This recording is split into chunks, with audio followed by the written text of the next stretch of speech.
Outstanding. It's the ultimate accolade for teachers. We challenge primary teacher Steve Kubairsingh to go from good to outstanding. A top inspector observes one lesson.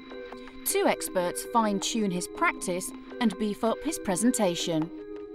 He then gets 2 weeks to take on the advice before the inspector comes back for the final verdict. I don't think it's easy to become outstanding because I don't think anything's easy. I think everything you want, you have to work for.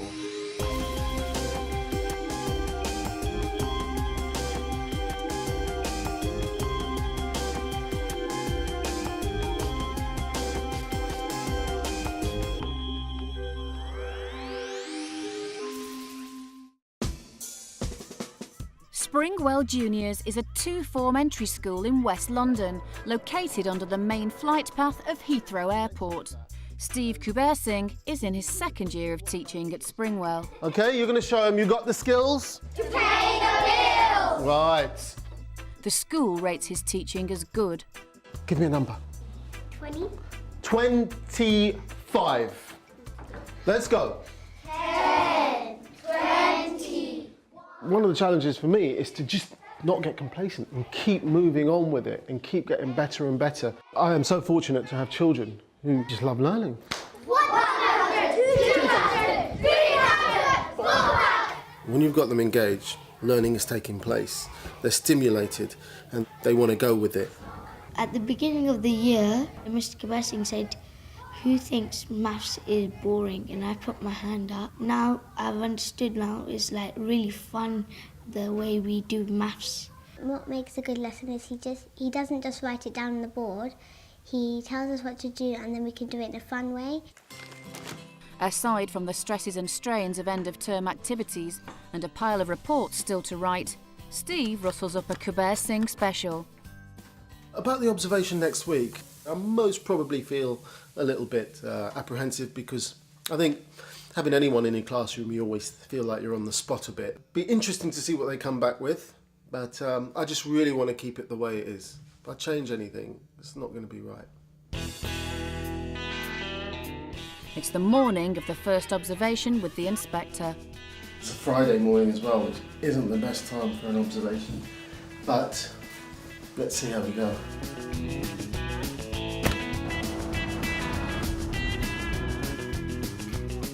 I think once we get going, it flows, it will be fine, I think. With hundreds of inspections under her belt, School Inspector Claire Gillies leads inspection teams up and down the country. She certainly knows an outstanding lesson when she sees one. I'm here to observe Steve teaching Year 3 numeracy. He's had this class nearly for the whole year now. What will she make of Steve's Year 3 maths lesson? He's got 60 minutes to impress her. 6, lots of 3. 6! Lots of 3 equals. An accepted understanding of outstanding compared to good is that all pupils in a class have made at least the amount of progress you would expect in a lesson. Are you going to take that? No! Inverse. 18 divided by 3. One ingredient of an outstanding lesson is when the pupils are clearly completely absorbed and almost have a rapport with the teacher where they're studying together, they're learning together. Ooh, look at you! Now, I need to find the location of the parrot. Shivestava, please. Come on down. First we went like this, 1, 2, 3, 4, 5, 6, 7. No, 6. And 6. then we went counted upwards, which was 7, and then we came up with 6-7. So we've got 6 and 7. That's interesting. It's G7. Ah. Tell me what you mean. Come on down, please. I counted A, B, C, D, E, F, G, and it'll be G7. So you said G7. Can you now give me the coordinates of this parrot again, using numbers and alphabet? You're going to sit back to back and you're going to plot coordinates. Remember, alphabet horizontally on the x-axis and the numbers on the y-axis, okay? Right, are you recording? I'm doing lines, he's doing shapes. No, you do exactly the same. It's supposed to be like a mirror. So for example, now draw a square in D6. Right, so you sat back to back. You weren't cheating. No. You didn't look at each other. No. Ooh, look at them. Excellent. They do look the same, don't they? We had to shade in a square and we had to tell each other what to do, and then that's how I understood. Right, we're going to be human coordinates. Do you think you can do that? Yes! Let's go. So, I want you to stand along that line horizontally, please. You are the x-axis. What are you guys going to be? Or some of you are going to be? Come here, coordinates. Come here, come here. Issam, you are going to go to spot C5. A, B, C, and... So, are you standing? Are you standing? Yeah, Gloria? Front of Gloria? Right. G10. Okay, and finally, D7. Well done. Come on, what are we waiting for? So, have a go at finding E3. Now, it's very difficult to see here. Who can have a go at finding E3 for me? Sarah? F1. Okay, let's see if she's right. Excellent. Right, A3. Mimi? F5. Okay, let's see if he's right. Well done. So how did Steve get on? Steve, thank you very much for letting me watch that lesson. I enjoyed it so much, Good, as did all the children. And that's the great thing, because I think it's clear that your generic teaching skills are just wonderful and you just make everything fun, but we're learning at the same time. Yeah, thank you. And there were just a few little points. We did have a bit of letter and number confusion, Yes. if we're honest. I wonder if we should have had a bold decision that we were going to be completely, for all of them, to start with letters and numbers and not get into numbers and numbers, because I just wonder whether that's left a little tiny confusion for some of them. I think about half of them, and you picked this up, were a bit confused. Yeah. Having not understood the instruction whatsoever of sit with your back and make sure you have the same. It was sort of the table nearest the front of the class that was the more confused table, I think. Maybe a little more subtle pairing might have actually got them all, because I felt a good half had really got it. The others weren't quite so clear. And then, of course, this lovely, brilliant idea of rushing outside and being coordinates. Yeah. In the sense of making it fun, reinforcing in a different way. Wonderful. It's a little but. It's a bit risky, yeah. So what did you think, if you were doing that little bit of the lesson again, how would you make it just that little bit more effective? What I would do is actually I would give them letters and numbers to hold. Yes, and absolutely. it would make it a lot easier. We can develop this in another lesson. They would have numbers and letters. Just a thought. Brilliant to come back to the rabbits going to the cinema again, because that's really good context. But it would have just perhaps the real life element of why on earth are we interested in these coordinates? It's the old really relevance important. context, so that they can see the meaning of it. And then some of them might have gone home and got a map out, one of the sort of map lying around in the car or something, and said, oh, we would, The first observation is behind him. The inspector highlighted Steve's need for context and greater clarity of intention. Now it's time to bring on the experts. To boost Steve's progress, help comes from communications coach Roger Terry and primary maths expert Darren Elsom. They start by watching Steve's lesson. So what I'd like to talk with Steve about is, certainly getting his head around the learning journey. Where does this lesson fit in within a longer teaching sequence? But also I'd like to talk to him about modelling and demonstrating a bit more. I'd like to see more of him actually showing himself as the expert learner, the expert mathematician. He's got a great rapport with children. Oh, fantastic in terms of engaging them. Teachers can get so enthusiastic at being at the child's level that they kind of have to make that step back to being the teacher every so often and make that distinction. Well, welcome, Steve. So I thought one of the things we do straight off is work a little bit with the physiology to give you some sense of how you might become a bit stiller in the classroom to get some stillness. As when we're still, we can command attention, especially when we want to create focus on you. Okay, so Steve, what I'm going to do is just going to give you a shove and just notice how oh, that's good. Okay, so what I'd like you to do now is just put your hand over your belly button. I'm pushing you about 3 times as hard now. And how does that feel? Yeah, solid. feels, So yes, solid. standing up in front of the class with that solid, centered feeling puts you in charge, gives you quite a bit of presence. One of the other things I'm going to do is just help loosen your body up and help that voice resonance. I'm going to get you to stand on this balance board. We're building you a new voice, a command voice for you to use quietly but with power. Think about how you might emphasise the things that you want them to do. Now I'd like you all to put your books in the middle of the table, line up, quietly please. You can get off the balance board now. can I? Yeah, you can. I Unless like being you this like, high. you like being that high. So a little bit of practice with that, you start to be able to pace the class in a way that is a little bit more sophisticated than the way you've been doing it. They said if I counted 7 up. One of the things that we're looking at today is moving from good to outstanding, because actually the criteria for that's quite woolly. It's basically good with knobs on. Yeah, Right. it's good all of the time, Yeah. plus more. Just have a look at this, see what you think. First we went like this, 1, 2, 3, 4, 5, 6, 7, and then we came up with 6-7. Is that what you did? Yeah. What was your thought then when he came up and basically blew the lesson out of the water? I was quite pleased that he kind of got the concept of what we were going with, but I knew that he would, but there'd be plenty of others that still needed to go over that. To make it outstanding, all children's learning has to move forward. Yeah. That's what firms it up from Yeah. being good to outstanding. And one of the ideas with that is knowing in your mind's eye the longer learning journey of this unit.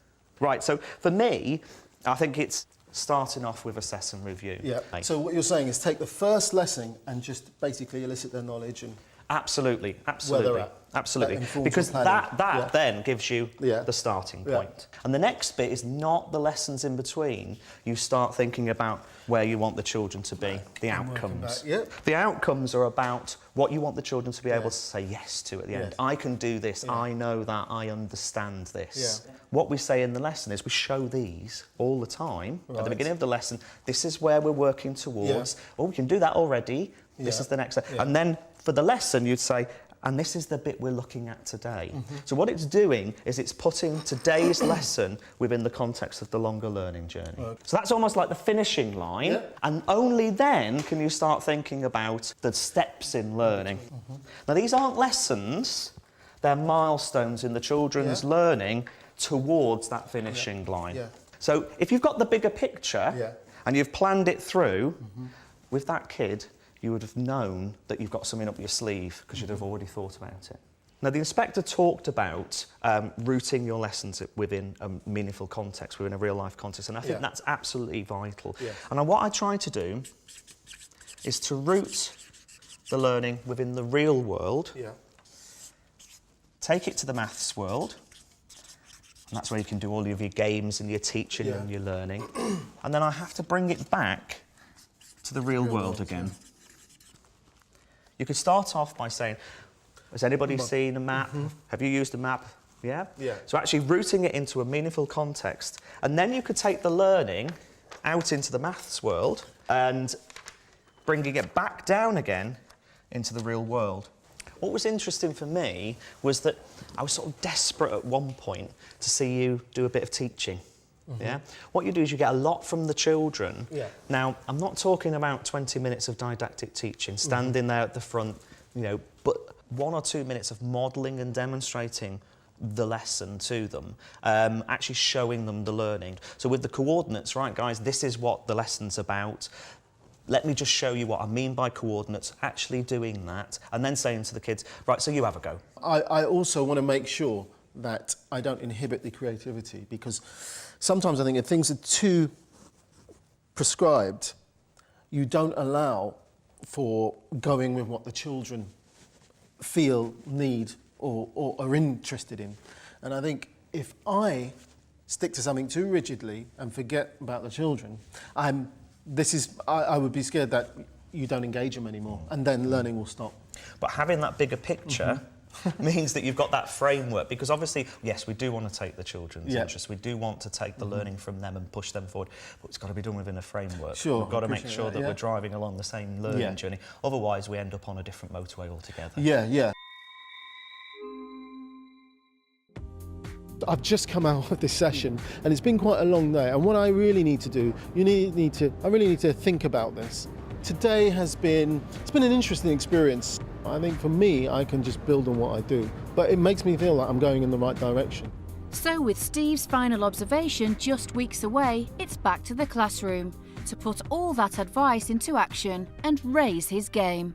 What we're going to do today is we're going to be looking at planning the unit. Why do you think I've created this shop in the corner here? What do you think our unit's going to be, and how will this help us? I think we got that shop so we can learn about money. When we've got our shop in the corner, what does it represent? Real life! Right, so now our maths becomes more Real life! This is a kind of first time I've got to really trial out some things from the clinic. You know, the model that Darren talked about the real world, the maths world, and then going back to the real world. And that really kind of inspired me to create a shop. We're going to plan a party, okay? Our party. What do we need to do to get there? We have to start buying food. Okay, right. What do we need to make sure we can do? Obviously, we need to add properly, okay? We need to do addition, so we need to do that. Remember, we're using money, so what do we need to know? Zora? Multiplication, of course. Division. Right? Percentages. Oh, there's a lot of things here. What was new for me was us planning the unit together. I kind of, put a finish line, but I kind of bullet pointed, things that we need to do. Now, all of us might not cover all of these things, yeah?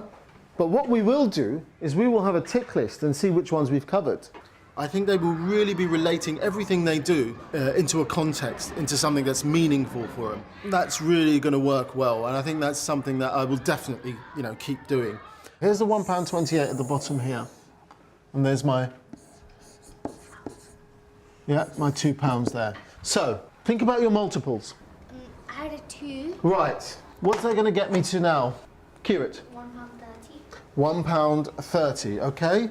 I've got a lovely bunch of bananas. Right. And what I want you to do is show me, using the same method, my bananas are 47 pence, I've got £2, and I need to get some change. Right, can everyone show me their whiteboards now? Who did it in 3 jumps? Susie. First, I added 3 pence. First, she added 3 pence. What does that bring us to? 50 pence. The ideas that we discussed, Darren and I, are quite conducive with my style of teaching. The only thing that I always do is I always give it to the children. That's really important for me. I still wouldn't just stand there modelling to the whole class. I will do to aspects of it. However, I really think it's important for the children to keep thinking, keep challenging, keep thinking.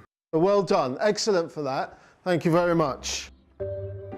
With Judgment Day looming, Darren calls to find out how Steve's getting on. Hello, Darren. Hi, Steve. How's things going? What I found really useful, and the children really enjoy it, is the model that you said about real life, a maths world, and bringing it back to real life. And we've done that. We've actually incorporated, now we've built a little shop in the corner. The unit that we're covering, it lends itself, we're actually going to have a party. So they really do see the finish line for them is built in with real life, because they really see the point of what we're doing, and they're enthusiastic. And they're all working towards this goal. That's together. it. Well, I wish you all the best with your observation. Thank you very much, Darren, and we'll speak again soon. The day of Steve's last observation has arrived. Time to de-stress before the final verdict. A little bit apprehensive about this one, more so than the last one. I mean, I have done quite a lot of preparation in terms of being able to make the modelling and the children's learning move on. I've kind of developed these mission cards. These basically are a way of giving the children their individual learning intentions. Okay, this relates to our learning journey. We've got where we're going to start, the finish line, and these are our hurdles that we'll get over. But I've actually taken this literally. You'll see how it all comes together during the lesson. I don't want to spoil it for you. Claire Gillies is back, and it's crunch time. With all that expert advice and weeks of practice behind him, will Steve have made it from good to outstanding? Let's go. 100, 200, 300. At the end, I will start to reflect on what was it the teacher was doing that made those pupils learn, that helped those pupils to enjoy learning, that helped them to want to be absorbed and involved. Who's ready for the dots? Yeah. Right, ready? Yes. Halve it. What was it? Oh, yeah. What was it? 5. Right. What have we been doing this week? Sylvester? Money and real life. Money and real life. At the end, on our finish line, we're going to have a party. What are these? Hurdles. Right. What sort of hurdles are we going to try and get over to get to the end? Ref? Addition. We will be looking at adding, won't we? Okay. We're thinking about adding. What sort of language would we be using? Total. Why is everyone saying, he said it right. Yeah. That's it. I tell you what's really worked for me is I really like the idea of the moving the success criteria. Making the children aware, giving them ownership of what we're aiming for, the finish line, the journey. I think the finishing line is good because it's like a reward for us. And it's like we've done all that work and then it's like there is no point of just doing it for nothing. So I think we should get a reward. If you have a quick look on your desks, you'll have your mission cards. What I want to do today is to use many of the skills we've been learning throughout the past week to try and accomplish your mission. Would someone from this group like to read out their mission? You are responsible for the cakes, juices and ice cream. You'll write a list calculating the total. I think the mission cards work really well. That's a good way of differentiating the learning according to ability, so there isn't just one set learning intention. Okay, what's 4 5s? 4 5s? 4 times 5? 20, okay. What's 4 times 6? Right, and then 4 times 8? 32. Right. I could understand, like, you had to work out the price for 30 children because you were times them, but I didn't get the dividing bit. What were the main operations that you guys used here? Addition. Okay. What were you guys doing over here? Multiply and take away. It's a little bit challenging, isn't it? Yeah. Yes, it's challenging, but we need to keep going, okay? Right, it is tricky at first, but what will it get? Easier. If I look at the lesson as a whole, there were some really super features there. Some of which I spotted last time and some of which have sort of emerged this time. And there were some things that didn't quite work, that it was so ambitious. Yeah, yes. And I mean, it's wonderful to have High super challenge and high expectations and all that, but perhaps it was almost just too much. Just looking at some of the specific strengths of the lesson, we got off to a lovely start with just the simple getting our hundreds, tens and units clear in our mind and linked to the body movements. I just wondered whether we spent perhaps a little bit too long on the whole idea of the hurdles that we face, which is obviously brilliant for them to see that in coping with money in real life, because I think it then meant you slightly had to gather pace when introducing the different work for the different tables and just just adjusting the balance, would that have perhaps got us off to a more flying start? For me and for them, I think we're embedding this idea. I love the idea it's hard and it gets easier. Yeah, and I think as we progress, for another topic, I'll use the same format and we'll both get quicker at it. This one here, I thought that by the stage of getting 7 packets of jumbo crisps for £1.25p was going to give them real, because they couldn't really work out what 1 packet cost. That challenged them quite a lot. You were expecting really high levels of thinking, and the compliment to your teaching and your rapport with them is how hard they worked. And that spirit of having a go, keeping going, is not something you can possibly generate in one lesson. You've generated that over time. So I don't think we can say the lesson was outstanding, but I think if we couple your definite outstanding skills with some really interesting developments in the relevance and, how you're presenting materials, you're close to that, and I'm certain you're going to be hitting the outstanding lessons on many occasions. Thank you very much again for letting me share that lesson. Thank you very much for coming to see us. Thank you. 2 things I'd take away is make sure lessons relate to the real world. Put it in context, bring it back to the maths world or literacy world, whatever, and then back to the real world. That's really important. And another thing I'd take away is don't go against the grain, your natural style. I think you gradually implement new ideas. If you try to shift too quickly, it just doesn't work straight away. And things don't happen overnight. And not every lesson can be outstanding. It's 3 things.